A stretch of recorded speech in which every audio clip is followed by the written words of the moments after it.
Chicos y chicas, los saluda el profesor Héctor Silmar Herrera Martínez, mejor conocido en YouTube como el profe Silmar. El día de hoy traigo para ustedes un tema relacionado con la asignatura de Ciencias Naturales, que se titula Las máquinas simples. Pues bien chicos, hoy vamos a trabajar Ciencias Naturales y en especial en una de sus ramas. Recuerden que al igual que las ciencias sociales, las ciencias naturales tienen muchas ramas. Otras ciencias derivadas de ellas que se dedican específicamente a un estudio, al tratado de algo. Y es importante conocerlas. Suena muy curioso el título porque dice las máquinas simples. Y muchas veces el término simple lo empleamos para decir algo que no tiene mucho valor. Pero en este caso, nada que ver. Aquí es muy importante hablar de las máquinas simples porque son el principio de todos los mecanismos que utilizamos hoy en día. Son muy importantes, no les hemos dado quizás la importancia porque no nos hemos fijado cómo son de útiles o cómo fueron de útiles y siguen siendo útiles para complementar ciertas cosas de nuestra vida diaria. Pues bien chicos, como siempre lo hacemos, empezaremos con conceptos que nos den una idea de lo que vamos a tratar. Son dos los conceptos que hoy vamos a manejar. Primero que nada, el concepto de máquina. No quise manejar el concepto simple, porque pues simplemente nosotros a veces decimos, bueno, simple es algo que no tiene mucho valor, pero no, en este caso vamos a ver de dónde viene ese término simple para estas máquinas. Y dice así, la máquina es un objeto fabricado, compuesto por un conjunto de piezas ajustadas entre sí para facilitar un trabajo. Vean bien. Una máquina fue hecha por el hombre, obviamente, para facilitar el trabajo de él mismo. En los principios, en la aparición de los hombres, sabemos muy bien, hace muchos miles de años, sabemos que el hombre empezó haciendo actividades, pues primarias, precarias, pero fue descubriendo que podía utilizar ciertos métodos, ciertas estrategias, ciertos objetos, para facilitar su trabajo. Y así lo hizo. Y ahorita vamos a tratar de eso. El otro concepto que vamos a hablar hoy es precisamente de esa rama de las ciencias naturales que les decía, que en este caso es la dinámica. Este término como tal lo manejan mucho en secundaria y en preparatoria y obviamente que en universidad. La dinámica nos dice que es una rama de las ciencias naturales que estudia el movimiento en relación con las causas que lo producen. Dinámica, sinónimo enteramente de movimiento. Y cuando hay movimiento, hay energía, hay trabajo, hay fuerza. Estoy hablando de conceptos de la dinámica, que a veces ya ustedes en secundaria van a ver más, cómo hay una relación directa entre la fuerza, el trabajo, la energía que se aplica, la dirección donde se aplica y muchas cosas más. Pues bueno, eso ya no suena tan simple, ¿verdad? Pero se deriva de algo simple. Hoy vamos a ver por qué le llaman máquinas simples, pero por qué son tan importantes y fundamentales en nuestra vida diaria, sin duda y sin excepción. Pues vamos a empezar, chicos. Primero que nada hablaremos, como siempre, del antecedente, del tema de las famosas máquinas simples. ¿Quiénes las inventaron? Pues se dice que una de las primeras civilizaciones que aplicó las máquinas simples fue Mesopotamia, allá por el año 3500 antes de Cristo, las primeras civilizaciones agrícolas, obviamente. Ellos emplearon, por ejemplo, por acá les manejo el concepto, ellos crearon la rueda. Y la rueda es un elemento que le podríamos denominar también como una máquina simple, pero es más que nada un principio de las máquinas simples. La rueda, o la circunferencia, o el círculo, como le decimos en matemáticas, es un elemento que vino a revolucionar la vida de todos los seres humanos. Quizás basados en que nuestro mismo planeta tiene una forma similar a una rueda, ¿no? Similar porque no es exactamente una rueda, pero cómo si nos vino a facilitar las cosas la rueda en nuestra vida diaria. En Mesopotamia hicieron eso. Recuerden también ustedes que en Mesopotamia la mayor labor era la agricultura. Y ellos también crearon el arado en base a dos animales, a los bueyes, que jalaban el arado. Pues también es un principio de la dinámica basado en máquinas simples.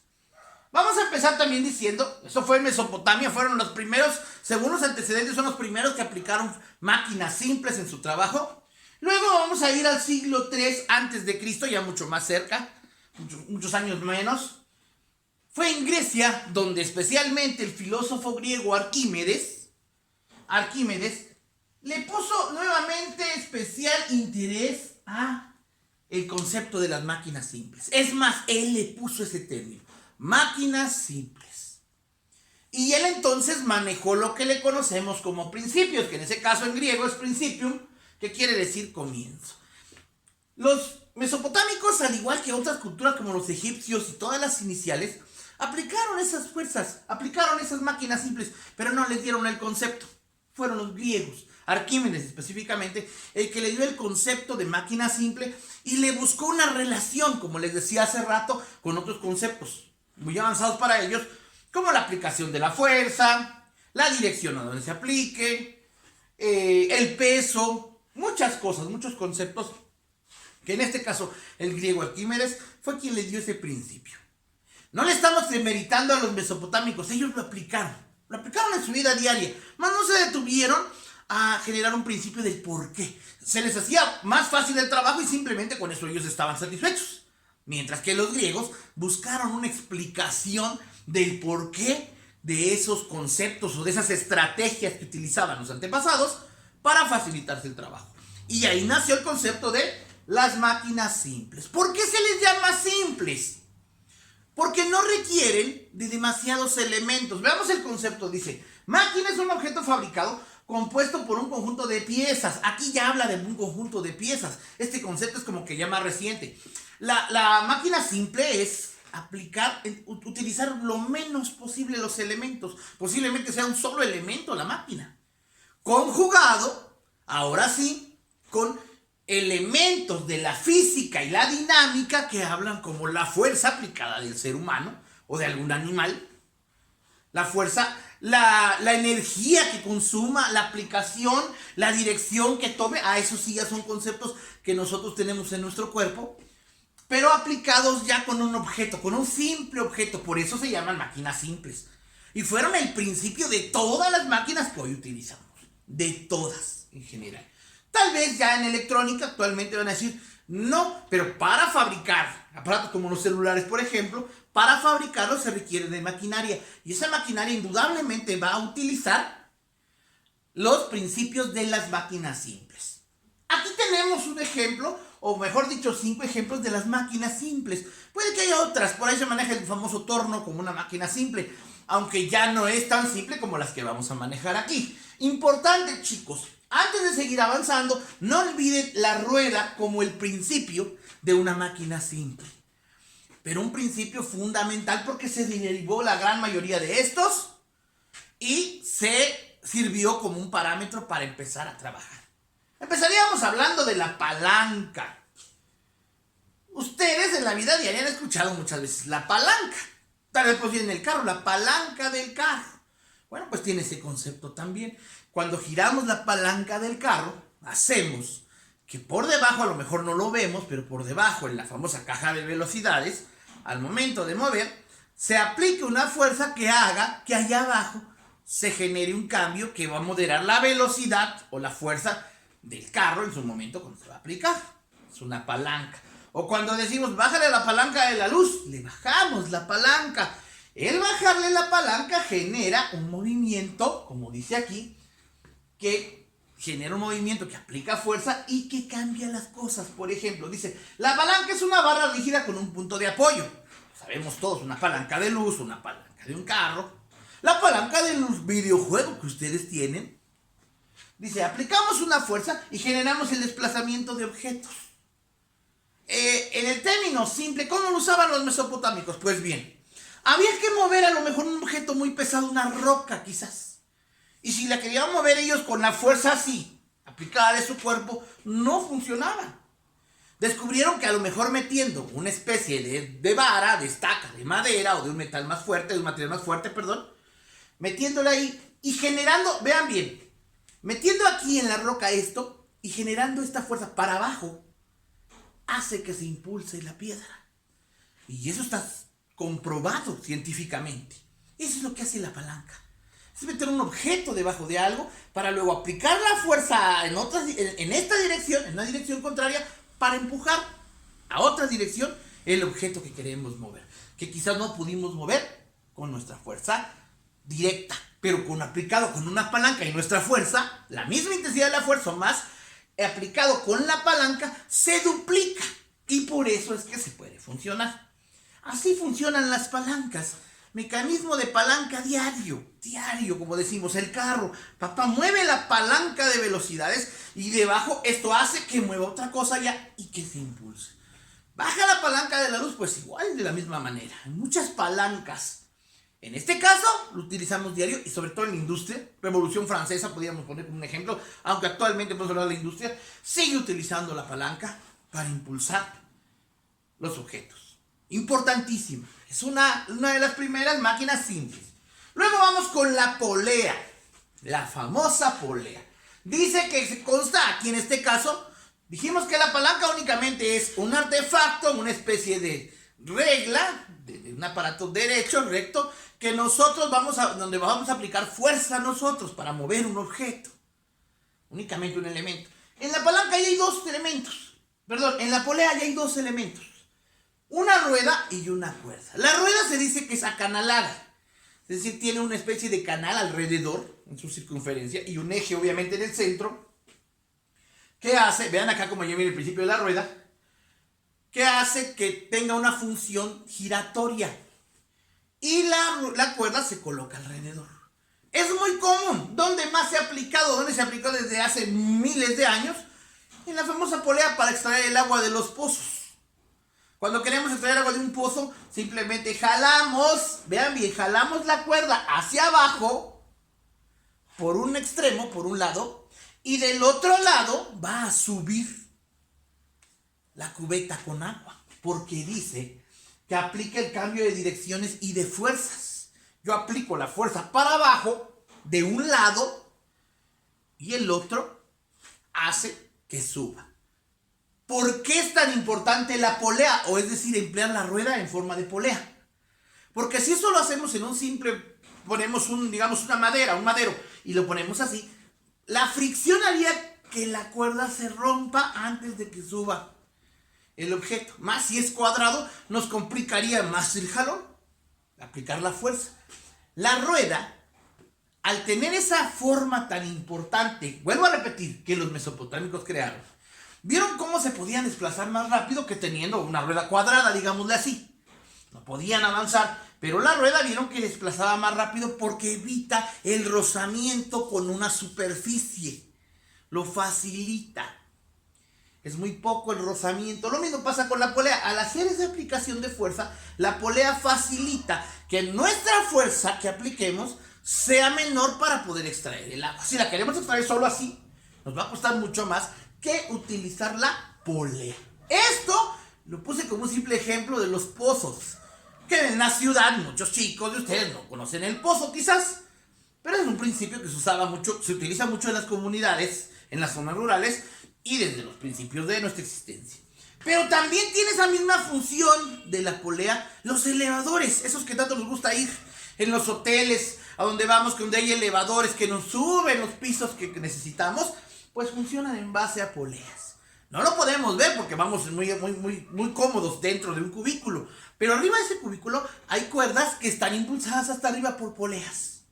Y también con palancas, que hacen que en determinado momento, cuando yo llego a un piso, cierta palanca atore ese elevador para que no se vaya ni para abajo ni para arriba y yo pueda bajar.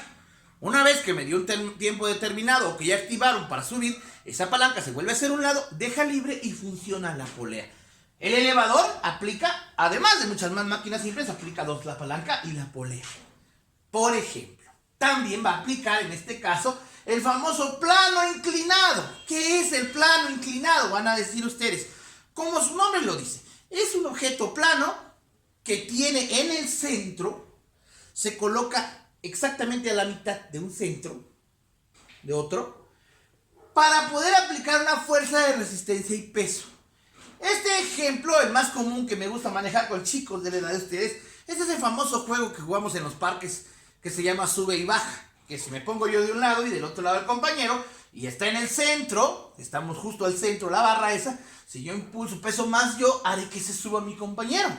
Si mi compañero siente que ya lo tengo hasta arriba y a lo mejor él quiere aplica más fuerza o más peso con otro compañero y hace que yo me eleve, hasta cierto punto nos nivela. Es el mismo concepto que utilizan las básculas. Cuando queremos ver si una que están iguales, vamos impulsando, va subiendo o bajando o llegando a nivel igual cuando pesan lo mismo. Es el concepto del plano inclinado. Es un concepto, un principio muy importante. También se le conoce al plano inclinado como rampa. Básico en nuestra vida diaria.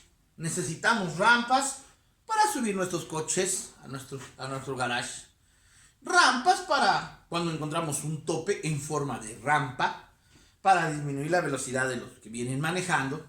¿Por qué no decirlo? Afortunadamente hoy en día se practica más se practica más el hecho de preocuparnos por los espacios para las personas que a veces tienen situaciones distintas de movimiento, es decir, por ejemplo, que tienen una silla de ruedas. Vemos que hay muchas rampas en las banquetas para que ellos puedan subir más fácilmente. Recuerden que la silla de ruedas, su elemento básico son las ruedas. Le facilita a la persona, mediante la aplicación de la fuerza de sus brazos, poder subir una rampa. De igual manera, cuando en su momento necesitamos subir un objeto a alguna parte alta y no tenemos mucha ayuda, la rampa, colocamos una madera o otro objeto de metal más fuerte, impulsamos y nos ayuda a subir. No es lo mismo que carguemos el objeto y lo subamos a que lo podamos empujar y que llegue a donde lo queremos colocar. Este es el plano inclinado. Ya vamos viendo tres: la palanca, la polea y el plano inclinado. Nótese que en ambos casos, en los tres casos, se maneja como concepto, como principio, la rueda. ¿Por qué? Porque nos sirven los mismos casos. Luego vamos con la cuña. También un concepto muy famoso y muy conocido. La cuña dice que transforma una fuerza vertical a dos fuerzas horizontales de sentido contrario. En las zonas rurales es muy común ver que la gente utilice la leña para cocinar, para generar fuego y cocinar. Pero en ocasiones, rompen y cortan el árbol, ojalá sean árboles viejos, no árboles jóvenes, y hay que romper los troncos, hay que partirlos a determinadas medidas. Y a veces no se puede romper a golpes. Y aplican, por ejemplo, un hacha para golpear justo con el hacha filosa en el centro y partir en dos ese tronco. Pues ese es el concepto de la cuña. Dice, claro, aplicar una fuerza vertical para generar dos fuerzas horizontales en espacios contrarios. Tomamos un hacha y lo golpeamos. O agarramos una especie de cuña, llámese así, le damos un golpe y partimos en dos un objeto. Aquí les quise poner algo mucho más sencillo, utilizado diariamente por mamá, incluso por nosotros: los cuchillos de cocina. Si mamá va a cortar algo, agarra el cuchillo y lo corta, aplica la fuerza y obviamente quedan dos partes de lado y lado. Cortar un pastel, por ejemplo, pasa lo mismo. Estamos aplicando la cuña. Es una máquina simple de uso diario. Tal vez no como tal, pero sí como un principio, como dijimos. Es el principio de algo más avanzado. O esto es por un ejemplo que estamos poniendo. También podemos ver en las maquinarias, en las fábricas, donde hacen papel, donde hacen muchas cosas, cómo cortan de manera exacta ciertos tramos que necesitan. Pues es con el concepto de la cuña. Y vámonos por último con el concepto del tornillo. ¿Cuántos no hemos visto nosotros un tornillo? Pues bien, un tornillo sabemos que tiene una forma, en este caso, que tiene una forma, como dice aquí, espiral, que en base a movimientos, si nosotros lo giramos, vemos como que se va moviendo y como que se fuese para arriba y nunca se termina, pero no avanza de más, es la misma medida, vean ustedes, noten ustedes. Esa función en espiral es básica y es muy importante. Los primeros pobladores lo utilizaron mucho para extraer agua, por ejemplo. Para extraer agua, para extraer minerales. En una forma de tornillo de espiral, sabían que al girarlo, iban haciendo que un objeto que estaba desde abajo fuera subiendo hasta llegar arriba. Y sin perder. O sea, está subiendo uno y enseguida del canal del tornillo mismo está subiendo el otro y está avanzando. Es un concepto muy importante el tornillo. Una máquina simple usada desde hace 3500 años. antes de Cristo, pero que actualmente sigue siendo muy fundamental. Eso para extraer. ¿Y por qué no decir para sujetar? Cuando utilizamos un tornillo para apretar algo, sabemos que ese tornillo, en la forma que está entrando en el material, hará que no se despegue tan fácil, porque cada vez que entra va siendo como una especie de seguro entre los dos materiales que quieres unir. Un ejemplo, en la madera. Vas perforando y va haciendo que se vaya acercando la madera y que quede firme y no se despegue. Si eso lo hacemos con un clavo, por ejemplo, que también sabemos cómo son los clavos, notaremos que el clavo también lo deja asegurado, pero en un momento de presión o de fuerza aplicada contraria a la unión, se despegará más rápido que el tornillo. Tiene mucho más fuerza estática de contención el tornillo que un clavo, por ejemplo. Son conceptos muy sencillos. Van a decir ustedes, entonces los griegos sabían usar tornillos. No, tornillos de estos no. Ellos ni idea tenían de un tornillo de estos. Utilizaban el concepto, la máquina simple de la forma de un tornillo para extraer el agua, por ejemplo, de los acantilados donde necesitaban agua allá arriba. Bueno, los traían así, los subían, hacían sus grandes formas de tornillos de madera grandes que hacían que subiera el agua. Ese concepto, ese fue un concepto, un principio que ayudó ahora a generar las máquinas simples, que a su vez estas máquinas simples hacen que máquinas más complejas funcionen, indudablemente. Esto no les doy como una recomendación, sé que algunos a lo mejor ya observaron de pronto, a veces en ocasiones papá abre el motor de su auto, que nunca hay que hacer, meter las manos para nada, no hay que acercar más que ver. Si vemos el motor de un auto, está conjugado de poleas, de ruedas, de palancas en el mismo motor, de planos inclinados, incluso puede tener tornillos, cuñas. Hay maquinaria como la de los autos que funciona así. ¿Qué decir más de las fábricas? Las máquinas en específico aplican el principio de las máquinas simples. Es decir, ya no como lo utilizaron nuestros antepasados. Por ejemplo, como yo les decía, la cuña. La cuña simplemente agarraban un madero, lo unían, lo metían debajo de la piedra y empezaban a forzarlo para empujarlo. Ese concepto no lo vamos a usar en una fábrica. Así, con una cuña de madera no, con una palanca de madera no. Pero sí, el principio sí aplicado, tal vez en metal más rígido y de manera más exacta, empleando las matemáticas y la física, que también son elementos que se conjuntan con la dinámica. Pues bien, chicos y chicas, espero que este tema les haya gustado, de ciencias naturales, que son las máquinas simples, y sobre todo que les haya dado esa idea del no decir, pues son máquinas simples que lo usaron hace miles de años y ya no sirven. No, siguen siendo los principios para las actuales máquinas que utilizamos. Máquinas de la tortillería, a veces vamos por las tortillas y vemos cómo están girando ciertas poleas. Como les decía a ustedes, los elevadores, las escaleras eléctricas, muchas cosas que utilizamos día a día en nuestra vida están basadas en principios de las máquinas simples. Pues bien, chicos y chicas, si les gustó el video, recuerden, denle like, suscríbanse a mi canal y activen la campanita para que YouTube les informe cuando yo subo un nuevo video de tipo educativo que estoy seguro va a formar parte de su acervo cultural. Hasta luego, chicos y chicas, y cuídense mucho.